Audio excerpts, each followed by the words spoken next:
taking care of family members is not a new concept. I just realized I was going to have to do it when I was 9 because of my brother being 10 years older than me. Hey, welcome back, investor. We've got another episode of the Passive Income Adventures. We have Spencer Carpenter today. Spencer, I think, when was the last time I saw you? First time I saw you, I guess. We met in Orlando last fall at Yeah, the, Bigger Pockets conference. yeah, we had been talking for quite a while before that about podcasting and podcast guesting. And we had this really great conversation while we were there at the conference about podcast growth as a medium, how it can help business owners to be able to advance their own businesses, and also how to capitalize on the credibility that podcasters and the trust that they can build. But also kind of the dark side of that, where that credibility is sometimes a little bit just surface level only, and kind of how to figure out we're talking a lot about like how to figure out if the guest or the host actually knows what they're talking about, not just implicitly giving them trust. So thanks for being on the show today. Yeah, thanks for having me on. I'm excited. Yeah. So how about you just get started? Tell us about your background, who you are, what you do, and why you do it. Yeah, sure. So my name is Spencer Carpenter. I own Outlier Audio, which is a full service podcast booking agency for talented investors, entrepreneurs, and business professionals.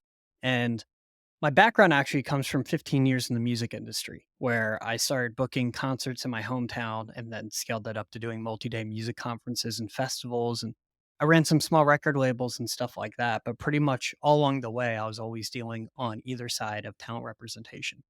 And then when I found podcasts in 2017, it was actually just from Bigger Pockets. That was all I listened to for like 3 years in terms of Yeah. podcasts. And I would look up these people that were giving away the keys to the kingdom on how to become, financially independent or build a multi-million dollar real estate portfolio. And then I would look them up on, first off, they were always saying like, reach out to me. And so Yeah. I'd go and look up their profiles and see they've got like 350 followers on Instagram when I thought that this person was like the level of Mark Cuban or Richard Branson or something based on their success. And so what I realized is podcasting was a space where it's not just celebrities that are out there talking. There are a lot of really talented entrepreneurs and investors that are willing to give their information away. I mean, they might also have something down the line where you can pay for more. In any podcast I listened to, they gave me information. And that was something I thought was just really cool. And it made me realize there's probably not talent representation services for those people. And I really like specifying the talented part because if you introduce yourself to someone, they ask you what they do, what you do, you're going to tell them that you're a real estate investor or you're a realtor or you're a CPA or something like that. But in their eyes, it's just it's just a job. You could be really good at your job, but it's just your job. And I think that for anybody that's willing to be out there giving away the information that they worked hard to obtain, there's usually a reason for that. It's because they're talented at what they do. They know that it's more than just a job to them. They've spent a lot of time learning about it. And so I just think that entrepreneurs should be looked at as such, as more than just like really good at their job, but they're talented individuals at what they do. Yeah. Okay. So interesting. I just finished reading Oversubscribed by Daniel Priestley, and he talked about just what you're mentioning. It's like when Coca Cola first came out, that's all they did. They sold a drink, and the brand was Coca Cola, and nobody cared if the owner, the inventor, the CEO of Coca Cola was the one talking to them or the one in the ads. It was all about the product. And then it became more about the company itself. So a company that had multiple products, like, say, Nike or General Electric, and only recently has it come to the point where there's a personal brand where the person who owns the product or owns the company or the CEO or somebody in that position is speaking to you directly as if they're your friend in this new era of personal branding. And so Mhm. entrepreneurs becoming the new talent. Like I saw a t-shirt recently that said entrepreneurs are the new rock stars. Have you been kind of witnessing that change? Oh yeah, absolutely. And I mean, let's not kid ourselves. It's not like everyone is becoming a household name, but within their communities, which are it's a lot easier to get into a community for communities to grow than ever before. And so within those communities, these people are becoming more well known. And that's all you need for your business to thrive or you be able to raise money or whatever it might be. You just need to be able to be known within your community. Yeah, and those communities don't have to be very big. We were doing the numbers on our investor fund, $15 million fund. And if you divided that by, say, 50 to maybe $100,000 per investor, and then divided that by the 7 partners that are running Rise Capital, we each of us only have capacity for really about 35 to 40 investors over the next year and a half to 2 years. And when you're thinking about the size of your community, if you need to get 35 investors, you probably ought to have a couple of hundred, maybe 500 in your ecosystem to be able to raise that kind of capital between us. And it really put things into perspective. It's like our community doesn't have to be, like you said, a household name. But I do find that podcasts sometimes are putting people in that realm of feeling like they're maybe more successful than they actually are, and giving more credibility to that podcast host or podcast guest than is warranted. And are you finding that that's to be the case, or are you just finding that the people who are doing podcasts are not very good at marketing outside of that?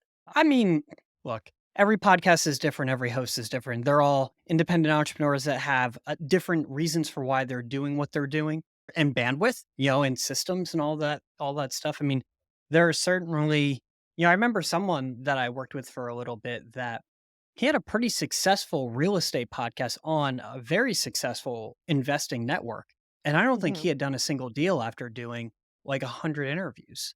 Doesn't mean he didn't want to. He just like he Hmm. wasn't there yet. And whereas, I know other people are, younger people are jumping right into big commercial real estate and then talking about it on podcasts. I mean, we know that a lot of people can hash out what an investing strategy is and what the correct steps are without actually having implemented it before. And we've seen that, in the guru space that of anything. I mean, people talking about selling courses for something that they've literally only done once or twice themselves.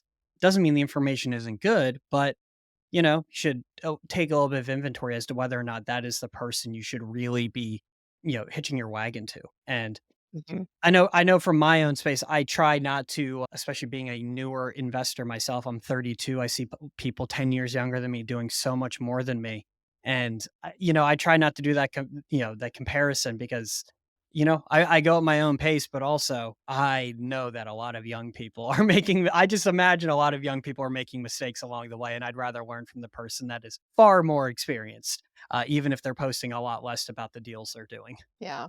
Well, and you're taking a smart approach to this where you're coming at it from two angles. One, the active income of the talent representation and the entrepreneurial business that you're running, but also thinking ahead to say, like, I need to invest some of this capital because as much as people say, like, I never want to retire, I don't ever want to retire either, even though I'm technically retired.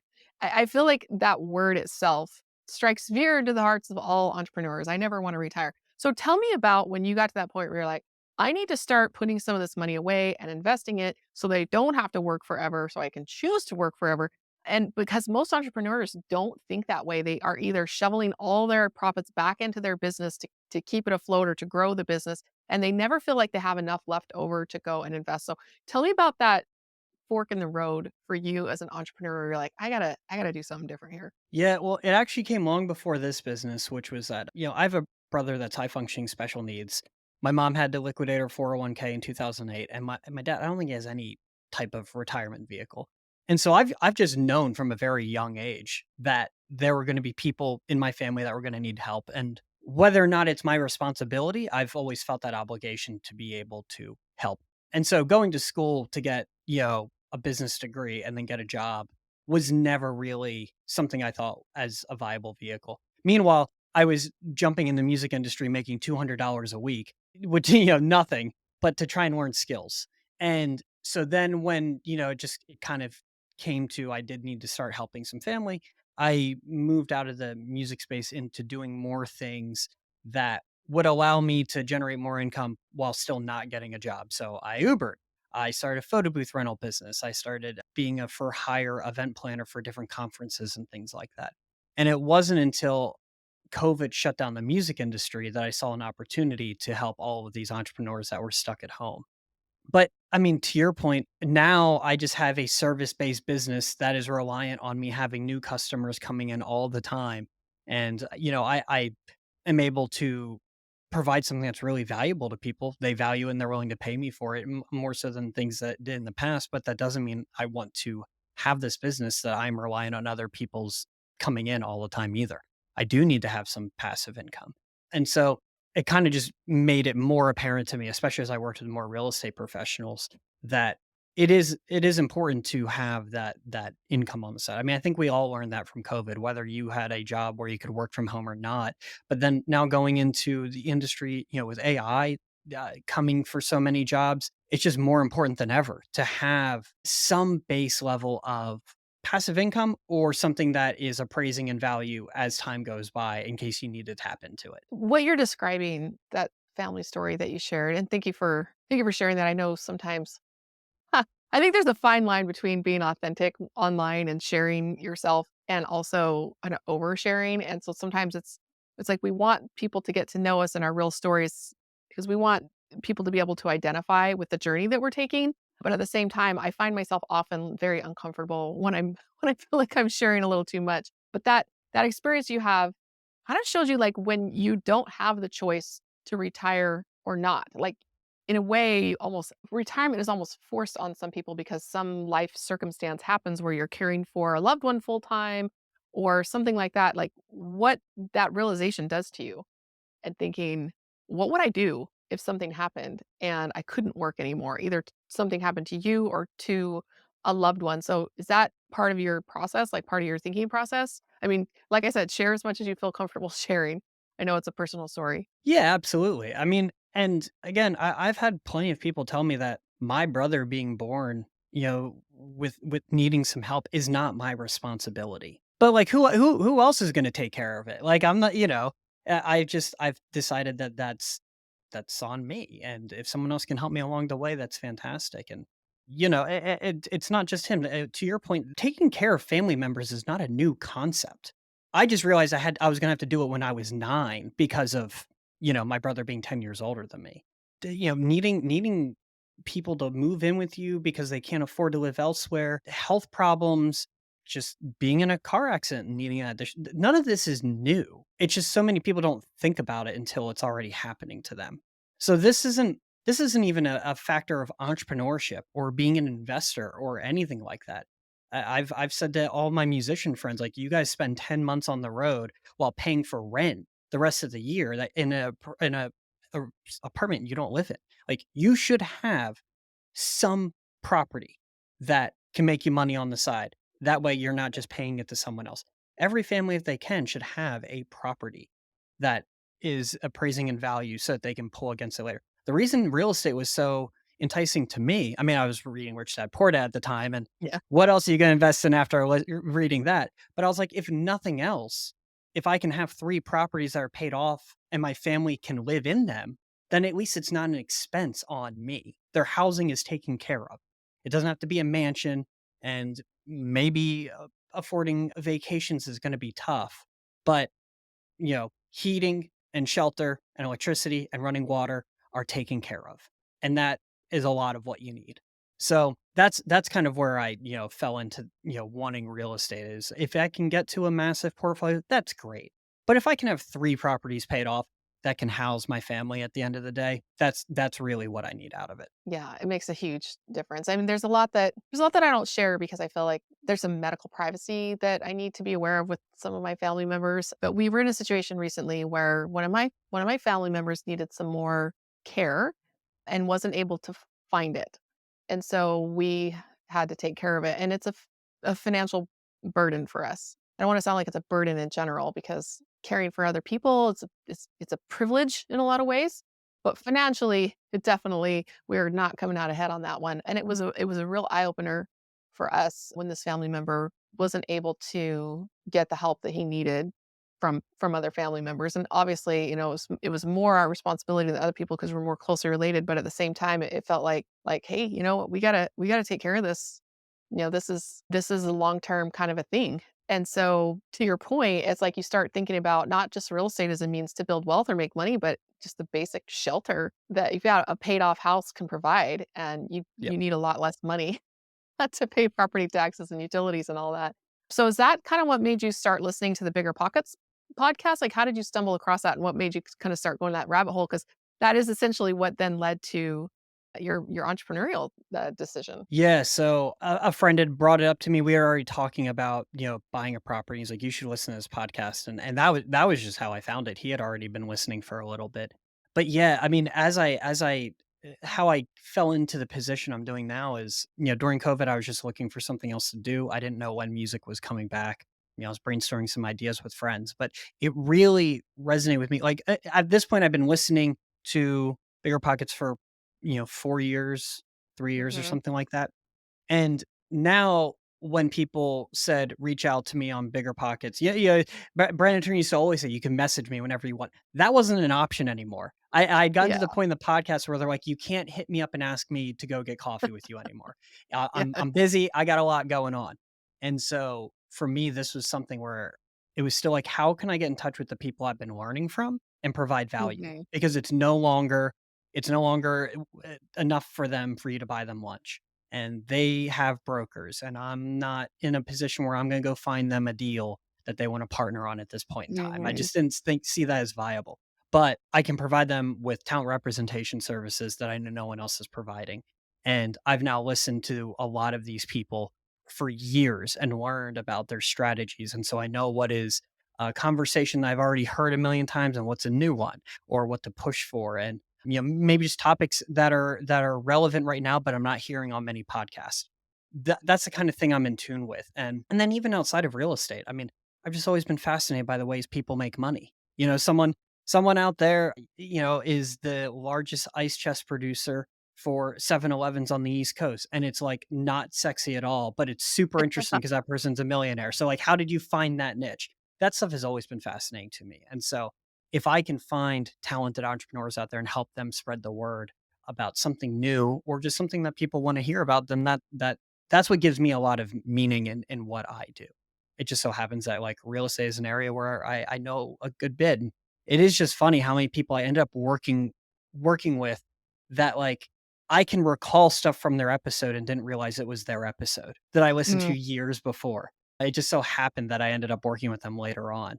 And so that's been really cool for me. Yeah, I've had the same experience while I'll tell stories, and that aren't my stories. It's like, "Oh, I heard a story once on this or that," and somebody, "Oh, yeah, yeah, I heard that on such and such, say that on a podcast." I'm like, "Oh, that must have been where I got it," 'cause the stories stick with you long after. Sometimes you don't remember who said it or where you heard it, and that's the power of storytelling. But at the same time, it's like we don't wanna get lost in the shuffle of people forgetting who we are or not able to get a hold of us, and I know when I first went on Bigger Pockets, which I think is where we first met, afterwards, I reached out to my mentor at the time. He had a huge podcast on multifamily investing. He's since sold it, and now he does a podcast, like a post production service. And I called him up and I said, I don't know how I just got booked on Bigger Pockets, but I don't really feel like I have a brand or anything to really share. And I want to be ready afterwards. He said, you've got to have an ask. Like at the end of the thing, you have to have something you can send them to. Do you have a lead magnet? Do you have a website? Like, what do you have that you can send people to? So, in that light, when you're looking at not squandering that opportunity, if those stories are really going to stick, people being able to get a hold of you afterwards, what are the best ways that you're seeing to follow up on a podcast interview that people want to get a hold of you afterwards? Yeah, well, I myself I love doing what I do. I hate doing the whole rest of it, Yeah. such as developing that freebie that people can get. I'm not a marketer or anything like that. So I myself, I know how to tell people that they need to have that stuff, but I'm terrible at doing it myself. But I mean, even just having like a social media page where someone can follow you for additional content, it can be as basic as that. And so when I do have people come to me and they're not even on LinkedIn or don't have an Instagram page where they can repurpose their content, I'm like, you're really just hoping that a listener reaches out and converts. And that's not enough, because the return on doing podcasts isn't just that you might get an investor, you might get a sale. It's that you have content you can repurpose. It's that you have a unique SEO, not just you send out a press release that has the same title and same description for 300 online outlets. It's all unique. And so if you're not going to have something free, or you don't have a book or a course or something like that, you better at least be getting them as a follower on social media, because that's something that at least builds up for the future. And then when you do have something come out, that person is notified. So I do think it's really important. I believe anybody can go on and do a podcast, and you don't have to make this concerted effort to do 20 podcasts and get everything lined up. You can just go do one or two or three because it's fun. But at least have some, your social media following, uh, or a social media account set up so that somebody Mhm. can reach out to you if they want to. Yeah, some way to locate you and passively follow. I think there's an ask like what do they call that? Gatekeeping, or where you have like a freebie or something, but you have to put in your information, your email address to be able to download it. I've heard Mhm. recently that those are becoming much, much less effective. People want it without any gatekeeping. They're like, I just want to download, just give me the link and I'll download the thing. And if I like you, I'll reach out. Because we're being so chased down with emails and offers and all this kind of stuff. And so having some sort of a way that people can follow up that's just easy, just click follow or or something like that Yep. is really powerful. And I don't think that it's I think it's probably the most powerful. It's better than a lead magnet. It's better than a sign up for my mailing list. It's a low barrier of entry for people to be able to get more information about you. And so are you finding like LinkedIn to be the best place for, because I mean for me to connect with investors it is, but I guess in your case does it just depend on what niche they're in? Can you give us a social Yeah, media rundown of where people should be depending on what they're doing? yeah, it definitely depends. I mean, I just re-upped on someone that, I'm doing a new campaign for someone that he's not on Instagram. He's only on LinkedIn, but he's got 15,000 followers there, and he's Mhm. well known in his space. He's not really in, the bigger pockets community, which is these DIY investors. He's definitely more old school kind of institutional investors, and so like Mhm. Instagram doesn't matter to him. And he also is more selective of the podcasts he wants to go on because he's worried about, like, just there's one podcast host that his service is something that this guy doesn't kind of agree with. It's not there, he's like, "There's nothing Mhm. wrong with it. It's just not aligned with what I wanna be aligned with, so I don't wanna go on his Mhm. podcast." Whereas I don't encounter that often with the people that are less institutional and more willing to put themselves out there, which is Mhm. definitely more of this community, and those are the people that are on Instagram, or Twitter, and they're willing to put out content that could be funny or a little bit controversial. And I'm not saying political, but just willing to push back on something that they don't like. But I also Mhm. think there's a different generation of people. And I say generation loosely. I just mean a different wave or waves that are not as concerned about whether or not they're wearing a suit all the time when they're presenting or on camera or something like that. Yeah, so true. I actually have a former partner of mine who's moved into the institutional capital space. And I remember joking about him with him one day. Like he was like, I just need to kind of figure out what my niche is in real estate, what I should be doing. I said, whatever it is, you need to be wearing a tie and walking into a boardroom where you sit down with a bunch of guys who are 30 years older than you. And for whatever reason, it just struck me that he would just perform better in that space. And after he made the switch, he told me, and here's what you just said.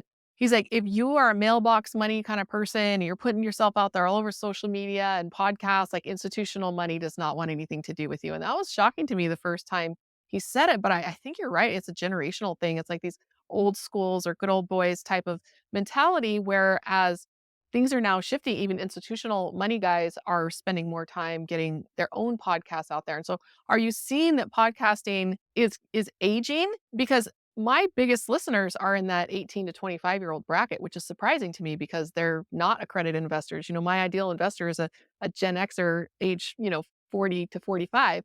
But most of my listeners are in that much younger demographic. Are you seeing that that's the case with podcasting, or are you seeing it's like gradually, aging up?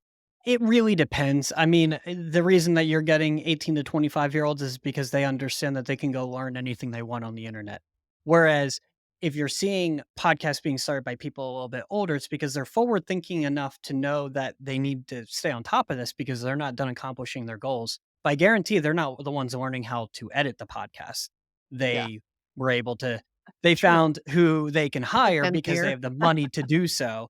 And they Yeah. have a younger marketing, someone within their company whose only job is marketing that said, you need to do this. So it wasn't even, I mean, I wouldn't even say it was necessarily they were forward thinking enough. It was that they have a marketing person that said, you need to do this The and we'll podcast. try it out Yeah. for a year. And if it doesn't work, we won't do it anymore. You'll win. You win. We don't have to do the podcasting anymore. But I think that the podcasting thing comes back to kind of what you were saying about your $15 million fund and really only needing 35 to 40 investors. I've been trying to explain this to people when they're considering starting a podcast is they're like, how do I get listeners? Or, I only have 40 listeners. Is that enough? And it's like, you only need 40 to fill up your fund.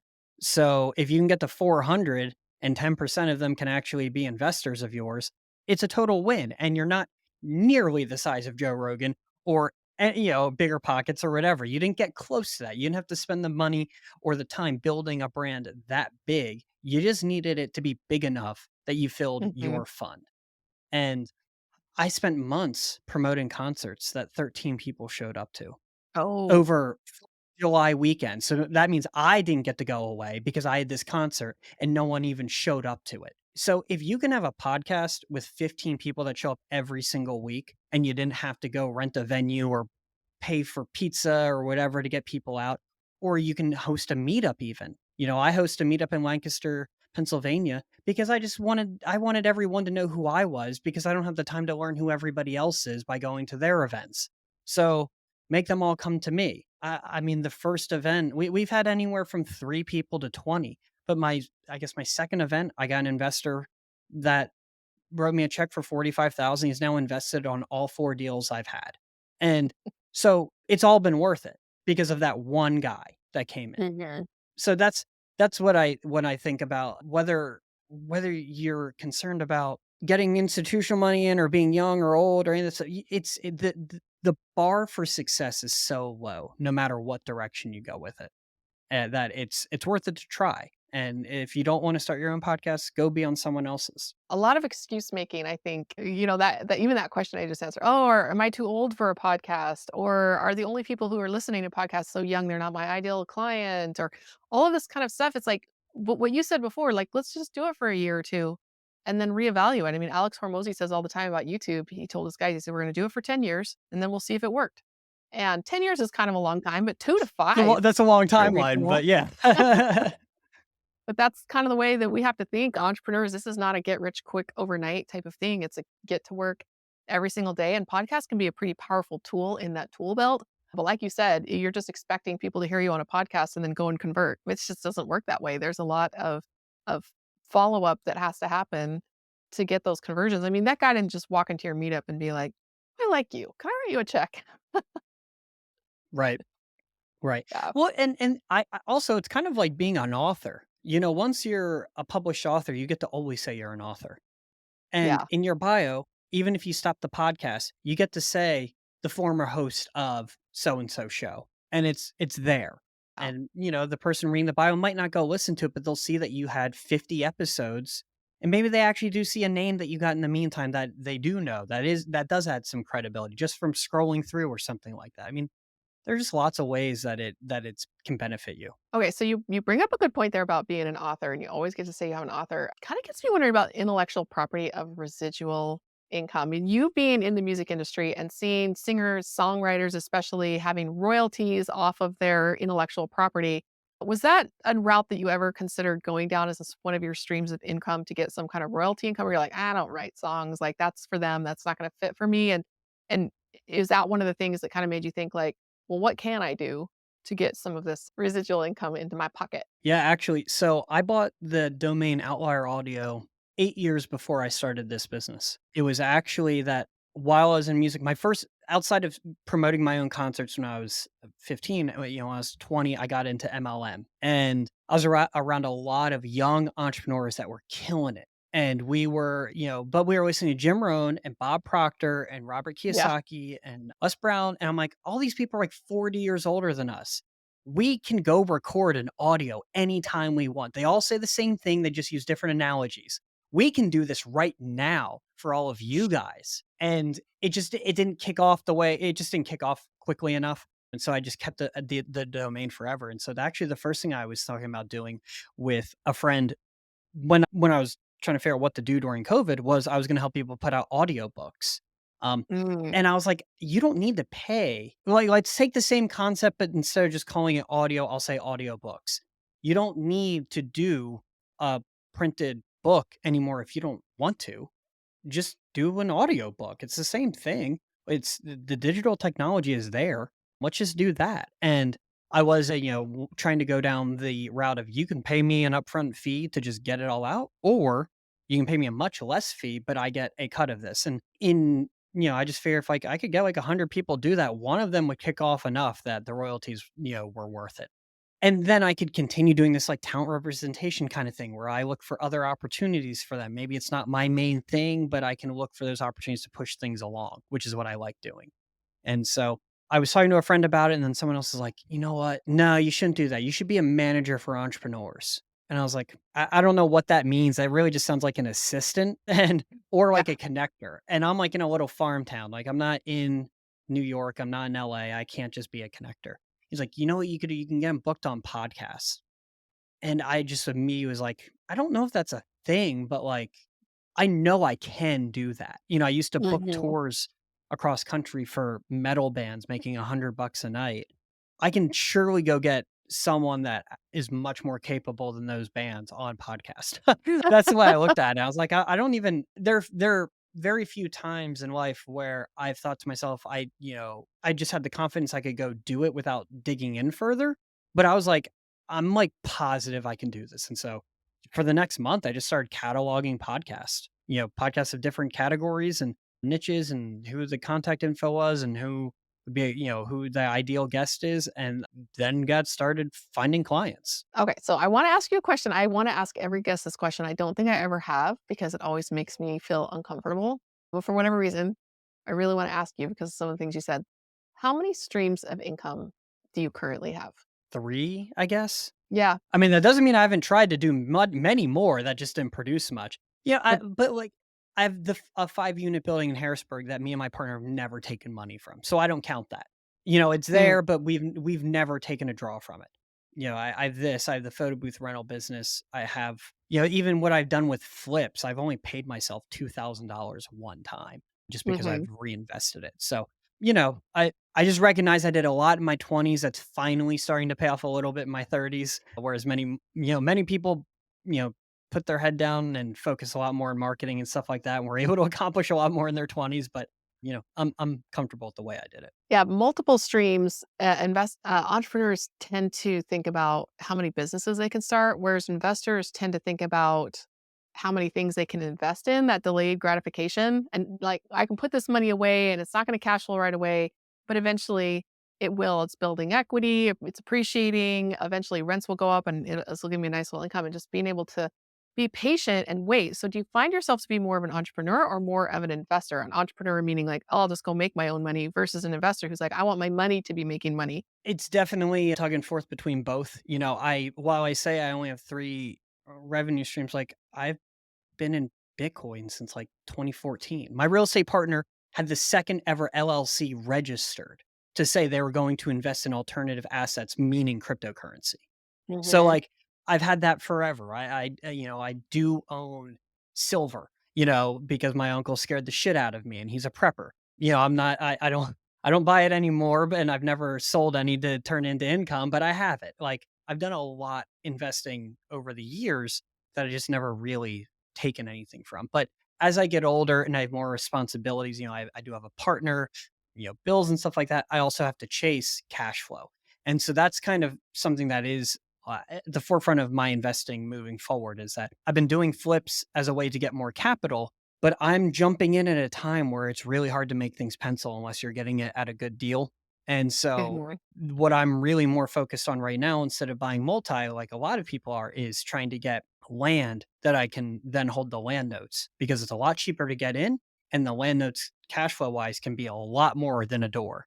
So I'm kind of doing both. Like, I do know that I want to have hard assets that I'm paying down the mortgage of over 30 years, but right now what I really need is cash flow to be able to get into that and be able to, kickstart my life a little bit. So it's definitely trying to juggle both. Yeah, I find the same thing. And that there's some people that say that you should take your active income and invest it, and then you can live off of the distributions from the investments. And some people the other way around, like spend and live off of your active income so that you don't have to touch the principal on your passive income and throw in as much as you can from the active and all. It's just to me, it's just like I don't care which end we're spending it on. It's just like thinking about how are you going to keep the lights on today, and how can you keep the lights on tomorrow without having to work? If we can answer those 2 questions and we're working toward that, getting multiple streams of income by just thinking about the future, then we're moving in the right direction. And you're 32 years old. Like I so much older than you when it finally dawned on me, like I really need to make a change.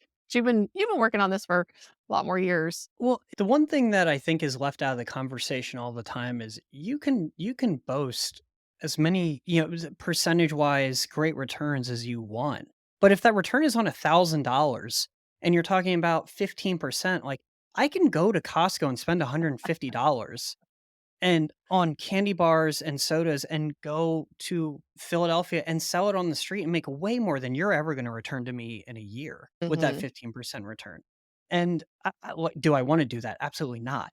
But I'm at a point, like, I've never had enough money where like giving it to somebody else ever made sense to me. Like, for me to give thousands of dollars, and I'm not even talking about a lot, I'm thinking like 5 grand, 10 grand, like 10% return for how long it took me to get to that point in my life to have that, to give it to somebody else for 10%, it's just never gonna be worth it. And so, it's not gonna be until I have multiple 6 figures that it may, I mean, Yes. also I'm not accredited, but even if I was, it's not gonna, if I had $100,000, I don't wanna give it to somebody else for an 8 or 10 or 12% return right now.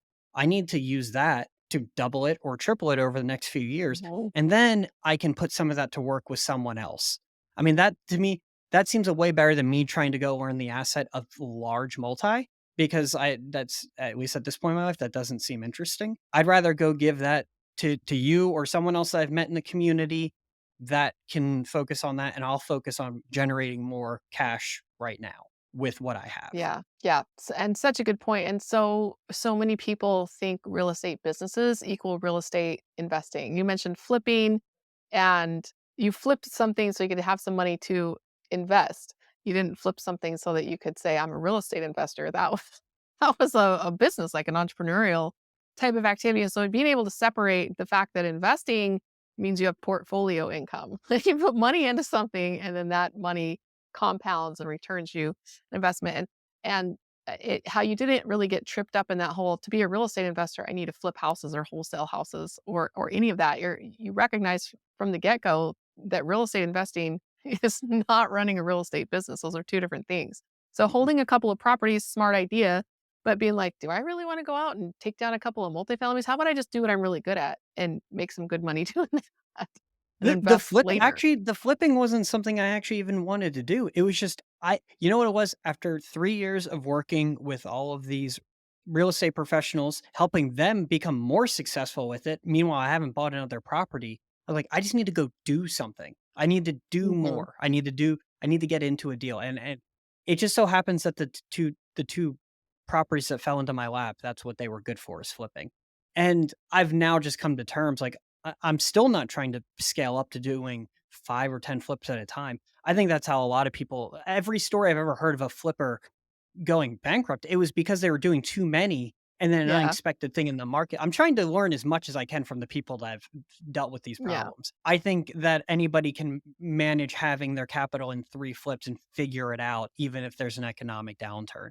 But it's when you have 10 or something, and you've scaled up to doing higher tier flips, that those people just completely get wiped out. And so, but I have seen I've become more comfortable with that idea over the last year. And I've seen a few people that I respect post, and they're like, if I could do it all over again, I would never have bought a property that cash flows $300 a month until I'd flipped 10 properties and build up a war chest of cash. Like, Hmm. and I understand having the delayed gratification and having an asset paid down over 30 years, but back to giving someone the cash that I finally saved for a 10% return. When I did start trying to get a little bit serious about this, I'm like, you're telling me that I'm going to give away all the cash I have and I get 200 bucks a month, assuming they pay? It goes well. Yeah. It's like, this isn't working out for me. I'm not even going to be happy when I finally get a property. Mhm. Yeah, no, this is a really good point to be considering because I think one thing that really shaped my early real estate investing career was my first mentor. I actually gave him a hard money loan at 10% because I didn't know what I was doing. I had some cash 'cause we sold a house that we had fixed up and forced a lot of value into. And I was talking to him about like, well, what do we do? And he introduced me to things like the rule of 72 and figuring out how long is it going to take to double your money and how much money do you need to have invested so that you could be generating, say, 100 or $120,000 a year, $10,000 a month for 12 months. And he helped me back into it. Like my very first meeting kind of walked down this path of how it does. how it goes. And I immediately jumped into that going like, I need like $2 million invested. And if it was at 10% rate of return, it would take me 7.2 years to double it. So if I needed $2 million, I should, you should have $1 million today. And in 7.2 years, I'll have $2 million. And I was like, I just can't take that long. Right. And so I only had $500,000 and I needed to double it or triple it in 5 years, not 7.2. And so I felt like understanding that from the get go was one of the biggest gifts that he gave me versus so many people who call me, especially unaccredited investors who call me, can't even invest it with us anyway, call me up and say, "Oh, I've saved up $50,000 and I'd like to invest it with you." And I'm like, "I'm not going to take your only $50,000." And that's why I work with accredited investors because I don't want 50 grand from an unaccredited investor who is looking to make more money in real estate than you can with the stock market. Well, we're talking about a 15% rate of return versus an 8% rate of return. It's double, but no one's getting rich off 50 grand or 100 grand. It takes 2 million, $3 million to replace the average high income earner. And that recognition and be like, okay, how am I going to get my 2 or $3 million completely changed my journey. So when you're looking at what you're saying makes a lot of sense because you're looking at it like, I'm young, I have a lot of working years ahead of me. How am I going to build up my pile, my compounding pile, so that I can have enough money going in that you can start making 10 to 15% off of it and still be living well? I don't know. Is that the direction that you came from? Or how did you Yeah, come around to that? but also coming back to, like, my family, my brother's 10 years older than me. My mom is Mhm. already 2 years past prime retirement age. So, if I go buy a triplex right now that cash flows $100 a unit, 3 years ago, or like, this year or 2 years ago, I don't even have equity I can really pull, like, such a because everything I've paid right now has just been interest. So, Mhm. it's highly illiquid for my position right now Mhm. to try and invest in something like that. At least if I flip something and make 10 grand on it, I offset the expenses my mom needs for 5 months until the next one is done. I don't know. That's she's actually my capital partner on a lot of the flips right now because she Mhm. she realizes I'm doing a lot of this to help her. And Mhm. so and also when back to your point about how much you have right now, if you take 50 grand and you put into a flip and make 10 grand, you still had a 20% return. Just from that what you only had to do that once in the year and you had a 20% return.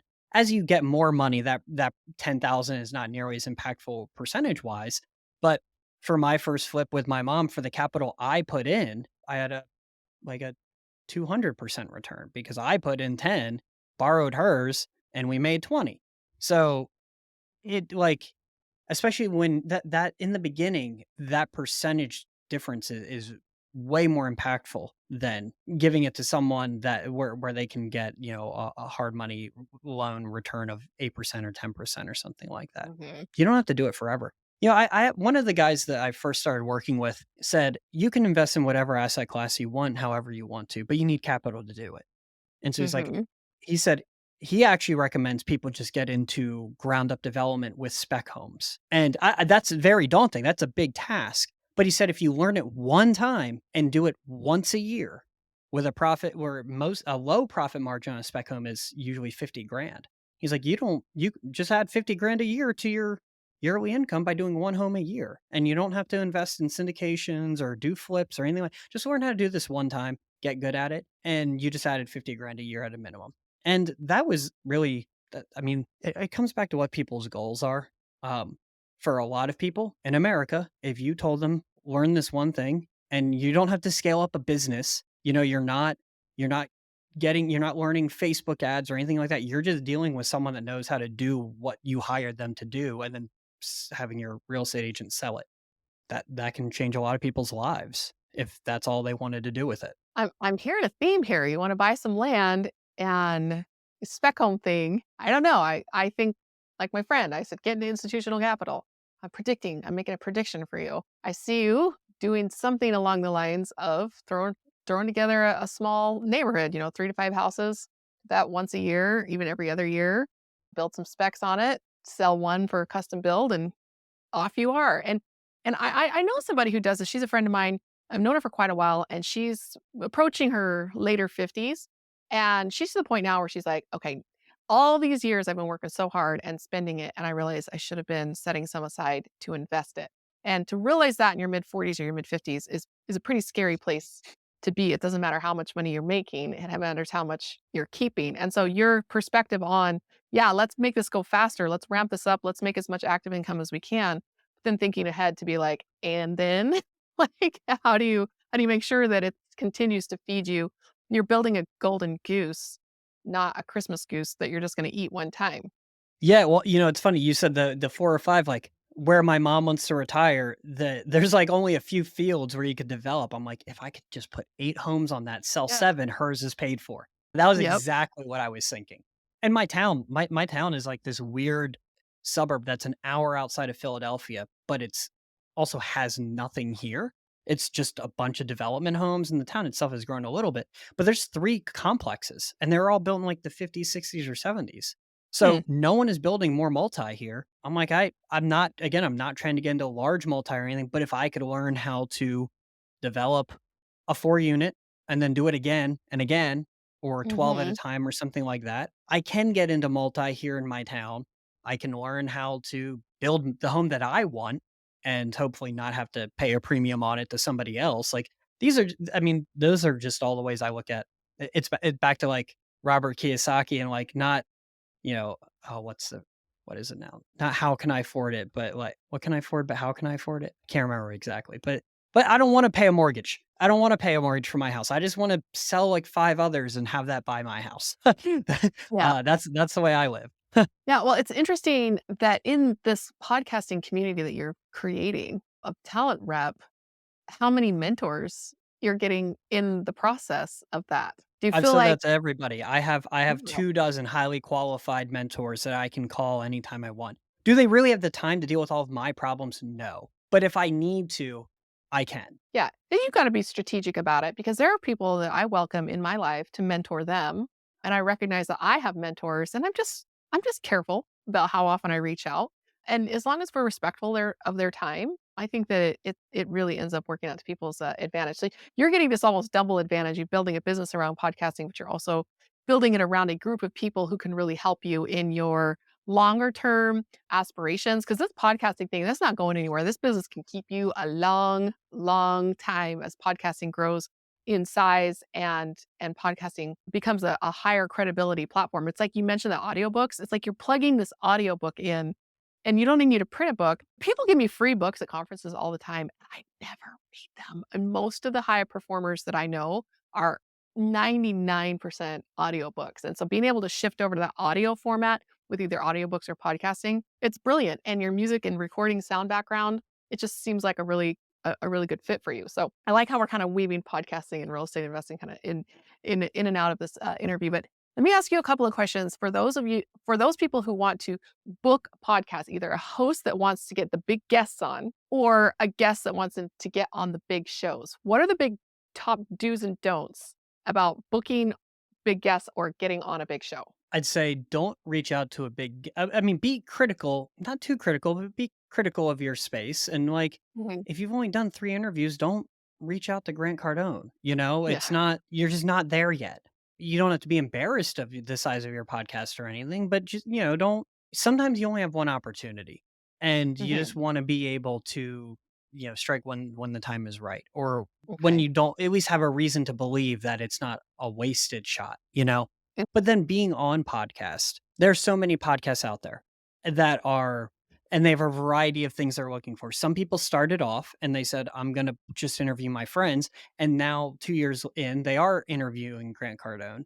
And then some podcasts started off trying to book the Grant Cardones and Brandon Turners. And they ran through all of them. And now they're like, okay, well, it actually turns Yeah. out that the people that are going to buy my course are all the newbies. So they like went in the opposite Measurement. direction. That's just how it goes. Podcasts shift and adjust, and there's podcasts that are called the large multifamily show, and one that's called the house hacking show. They cater to 2 different people. So if you want to be on shows, understand where you can provide value to them, and don't reach out to a host saying I can talk about real estate investing. I can talk about house hacking. Like, no, you have to have something that they haven't already heard of.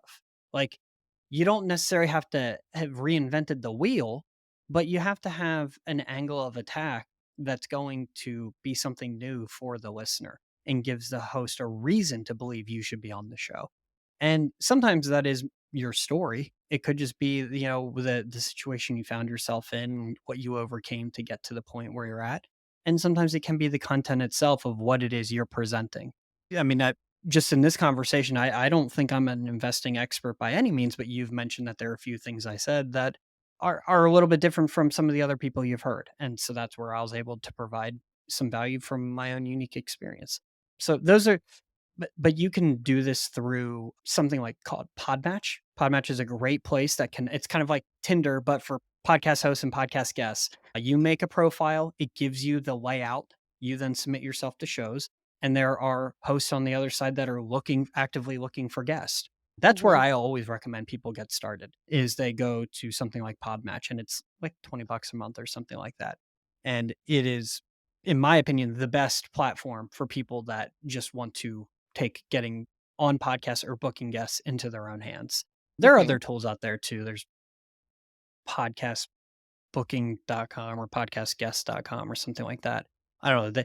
They all have the same names at the end of the day. Yeah. They all do the same thing. But yeah, I mean, if you just Google it, you'll find a few of them. But Podmatch is what I recommend. And everybody, like, just go make the profile. Even if you don't know if you want to be on a show, you can find out whether or not you could do the mental exercise to figure out whether or not you have something to provide by filling out that profile on Podmatch. When does somebody graduate from something like that to hiring a talent agent, a booking agent, someone like yourself?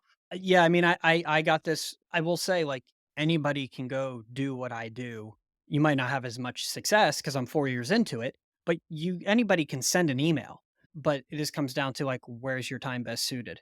And if you're raising, tens of millions of dollars, your time probably isn't suited sending emails trying to get on podcasts, unless it's someone you already know. That's Yeah. different. That's an easy lift. You can do that with a text. But I also don't think it's an assistant's best use of time. They've got other shit to do besides getting good at this one thing, especially if you want to be on 50 shows, it takes time. And every Mhm. show is different. And everybody, it's not like everyone's represented by the same. In fact, there's very few shows I found represent more than one, or people represent more than one show. So I've worked with hundreds of shows. I've had to deal with hundreds of individual hosts or their assistants.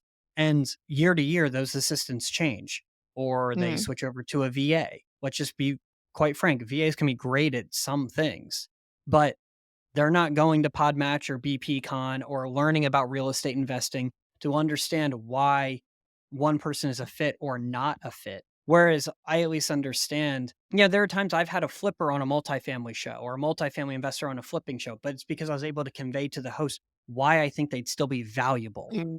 And so, for the example of like doing Rich Fetke's book tour, yeah, I presented him to flipping shows because he's Rich Fetke. And I could at least say to the host, I know that you normally do flippers. However, this guy's a book coming out. It's beneficial to your listeners either way. Would you have him on the show?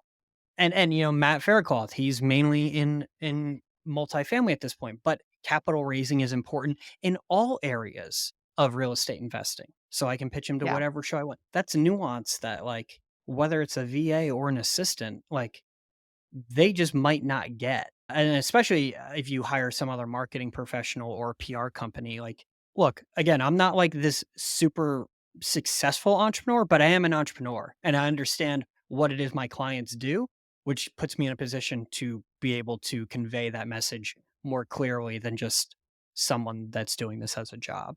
So that's usually where I step in to help people is they need someone that can be a little more understand the nuance a little bit more and their time is spent better doing other things even though they see the potential of being on the podcast. That's Mhm. why they want to do it, but they just know that there's someone better to do it than themselves. Nice.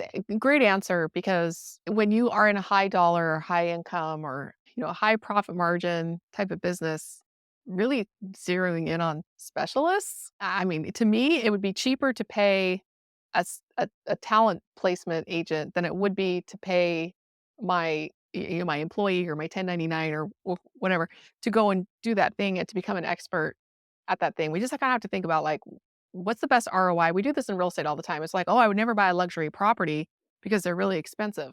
Like, but what if you would make a lot of money off the luxury property and you would make a lot more off of it and higher ROI than you would off of a cheaper property or even 5 cheaper properties? There's a question there of saying like, how's my time best spent? Where's the ROI here? And so to me, it's like just finding people who are just good at what they do and letting them letting them do their thing. I say the same thing. I started a pitch deck design business for other syndicators, and I'm like, don't let your VA in India your pitch deck. They have a graphic design degree, it's information design. There's so many unique technical skills that go into building one of those things, and it's just not something you want to trust to somebody who read an article about it on the internet. They're like, who's doing it? Who's at the top of Oh, their yeah. field? Making it happen.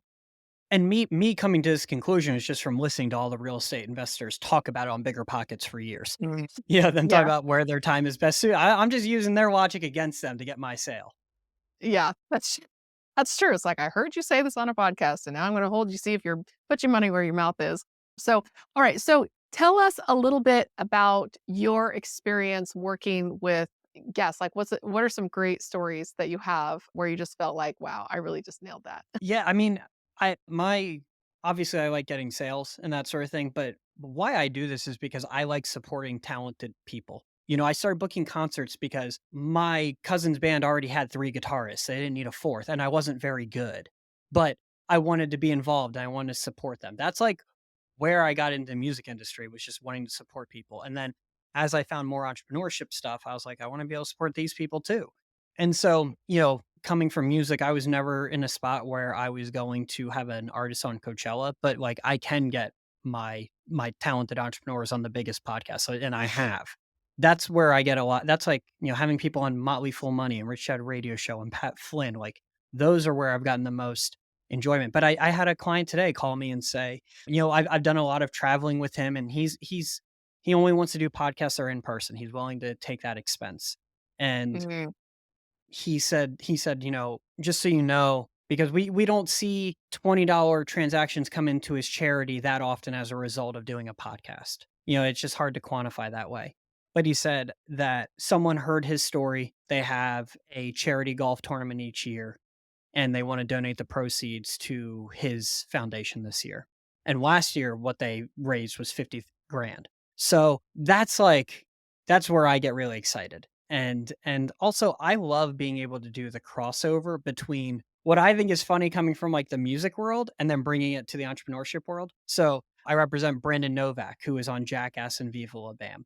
And he was on opioids for 20 years. He's got one of the most, in the list of like top 10 outrageous moments on Howard Stern. He's got one of those moments, and I don't really Yeah. want to dive into what it is right now, but I love being able to present him to entrepreneurship podcast and say, like, he's in real estate investing now. He has halfway homes, and there are plenty of people in this space I know are battling addiction, but they're just doing it way better than he did. And people don't know it right now.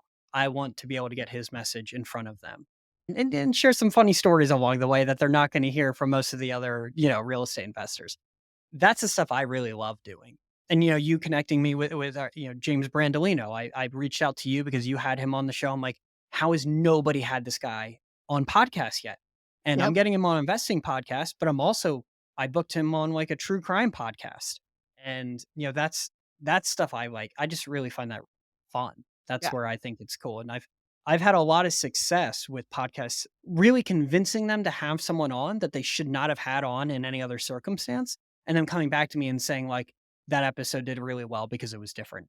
Or, I've had someone on Bigger Pockets talk about leadership, and the producer is like, this podcast didn't do well, and I know why. It's because we started off saying it was a mindset show, and that's not what people are there for. It can Yeah. also go the other way, but either way, I like that we try something new. Yeah. Oh, no, that I'm I love connecting people. Like what you said, you want to work with talented people, but when you just said like, "Oh, I booked James on this and this and that." James actually emailed me and he said, "Hey, thanks so much for introducing me to Spencer. I'm now one of his clients." And he was so happy that he basically hired somebody. And I thought that just feels good to me when I introduce people. It's kind of like say, "Hey, I know somebody you should date," and they end up getting married, right? Like I really get a lot of joy out of that. So, okay, before we wrap up, I mean, normally we wrap up the show by asking about like your future and your future plans, your bucket list items, but I feel like we talked a lot about that already. So I do have a couple of questions. One, do you work with hosts? Like if someone like me was like, Spencer, go find me amazing guests. Do you do that